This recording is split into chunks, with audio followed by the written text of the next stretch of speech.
Another day, another motovlog mga ka-wonder. Andito na naman tayo sa panibagong kwento ng kilabot. Sa ka-wonder true confession, kababalaghan. Ako si ka-wonder, ang inyong kasamang rider. At ang kwento natin ay mula pa sa mga saling kwento noong 1990s. Isang kwentong napabalita na sa TV at madami na din ginawang pelikula. Ilan sa mga naging bida nito ay si Alma Moreno at Aiko Melendez. Handa ka na ba? Huminga na malalim, talasan ng pakiramdam, at huwag na huwag kang sisigaw. Ang pamagat ng kwento natin ngayong gabi ay ang manananggal. Tawagin niyo na lang po ako sa pangalang Mika, 26 anyos, tubong Bulacan, pero naghanap ng kapalaran dito sa Maynila matapos ko makagraduate ng kolehiyo. Nagtrabaho ako sa isang opisina sa Maynila at dito din sa pusod ng Maynila nangyari ang karanasang di ko malilimutan. Ang apartment ko sa Maynila ay maliit lang. Masyadong maliit para sa isang tao, pero sapat na sa akin. Gawa sa luma at manipis na kahoy ang dingding. Sa katunayan, narinig mo o maririnig mo ang bawat hakbang ng aking kapitbahay sa taas. Araw-araw, sinasabi ko sa sarili ko na mag-iipon ako para lumipat, pero hindi ko naman nagagawa.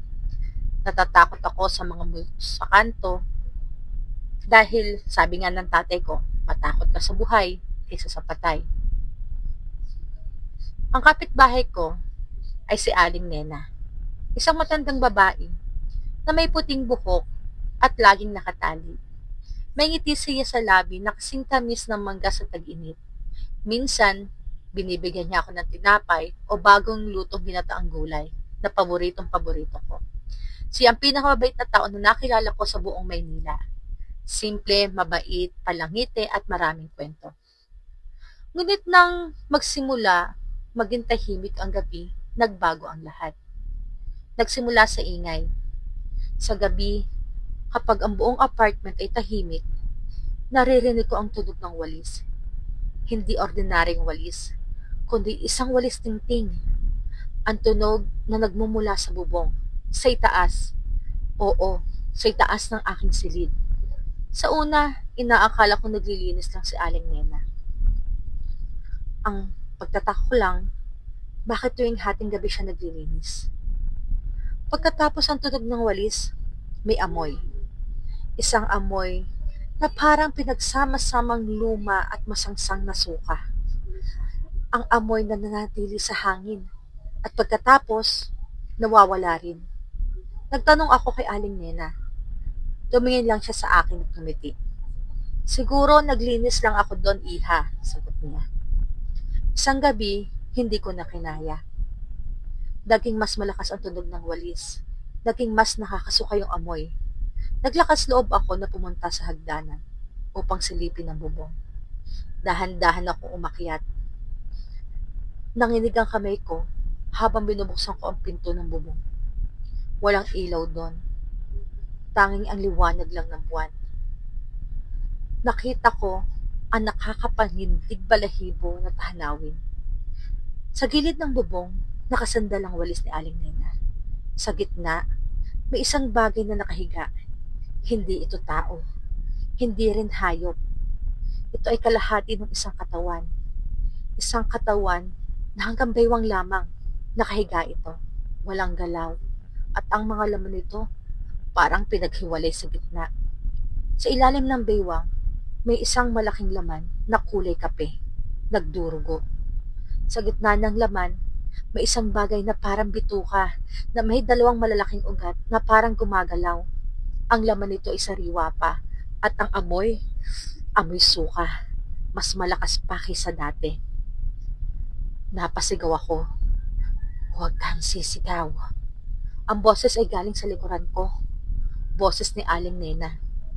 Humarap ako. Sa harap ko, nakatayo si Aling Nena. Ngunit hindi buo. Wala siyang ibabang bahagi ng katawan. Ang buong katawan niya ay putol sa mula sa baywang. Ang ugat na nakalabas ay parang tumitibok-tibok. Ang mga mata nanlilisik sa galit. Huwag kang sisigaw kung ayaw mong lumipad ang ulo mo. Mamananggal ka! Bulong kong nanginginig. Ang kanyang bibig ay bumuka. Nag-iba ang boses niya. Hindi na matamis. Hindi parang iyak ng isang hayop na gutom. Magandang gabi, ha? Ang bulong niya. Naramdaman ko ang mga paa ko na nag-aalinlangan. Gusto kong tumakbo. Pero hindi ako magalaw. Nakita ko ang ngiti sa kanyang muka. Isang ngiti na hindi ko na makakalimutan. Ang mga kamay ni Aling Nena ay parang lumulutang sa ere. Nagbago ang hugis ng daliri niya. Ang mga kuko niya humaba, naging matulis, parang talim. Halika dito, Iha. Hindi ako nag-isip. Tumakbo ako. Sinugod ko ang pinto, bumaba sa hagdan. Sa bawat hakbang, naririnig ko yung tunog. Lumulutang yung katawan ni Aling Nena. Nagsisigaw ako. Hindi ko alam kung saan ako pupunta. Nakarating ako sa apartment ko. Hinihingan, takot, at agad ko nilak ang pinto. Ngunit rinig ko ang tunog ng walis sa labas. Nagsisigaw siya. Mahuhuli din kita. Mahuhuli din kita. Magkikita pa tayo. Isang gabi, narinig ko pa rin ang tunog ng walis sa bubong. At alam ko na magbabalik siya. Kung saan ako pupunta, hindi ko alam. Hindi ko alam kung mayroon pa akong matatakbuhan. Ang alam ko lang, sa bawat pagkakataon na naririnig ko ang tunog ng walis at amoy ng suka, nagsisimulang manlamig ang katawan ko. Hindi na ako nag-aksaya ng panahon. Kinabukasan, sa unang sinag ng araw, agad ako nag-impake. Sa takot na baka bumalik sa Aling Nena, hindi na ako naghintay pa. Nagpaalam ako sa may-ari ng apartment. Nagsinungaling na ako na may biglang kailangan akong puntahan sa probinsya. At sumakay ako sa pinakamalapit na bus.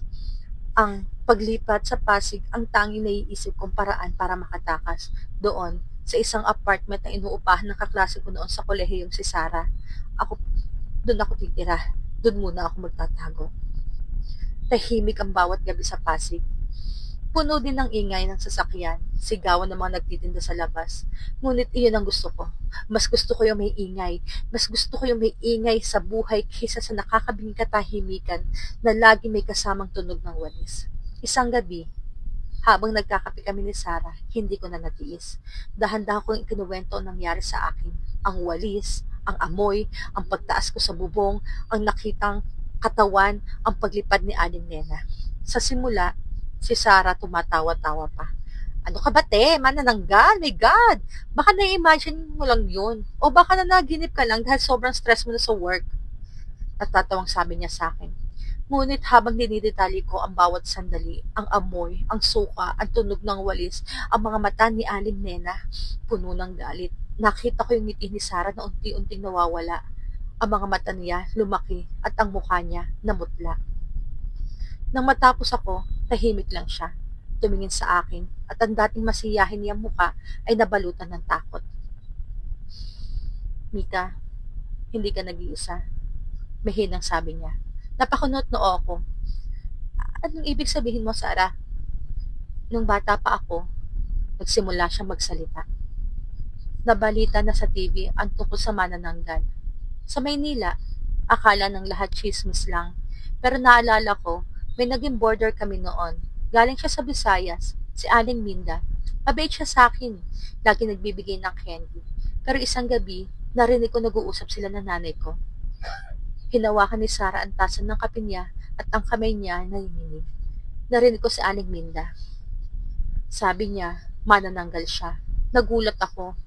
Hindi ko na naintindihan. Akala ko biruan lang pero ngayon naalala ko sinabi niya, hindi lang basta-basta ang pagiging manananggal. Hindi yun sumpa. Ito ay isang tradisyon. Sabi niya, ang pagiging manananggal ay tulad ng isang laro. Patuloy ni Sarah. Pagka gusto mo nang maging isang manananggal, magsisimula ka sa paghahanap ng isang bata na may kapareho mong gulang. Pagkatapos, kakainin mo ang puso ng bata. Ito ang magiging susi mo upang maging manananggal. Ang pinakamasarap na puso ay ang puso ng bata.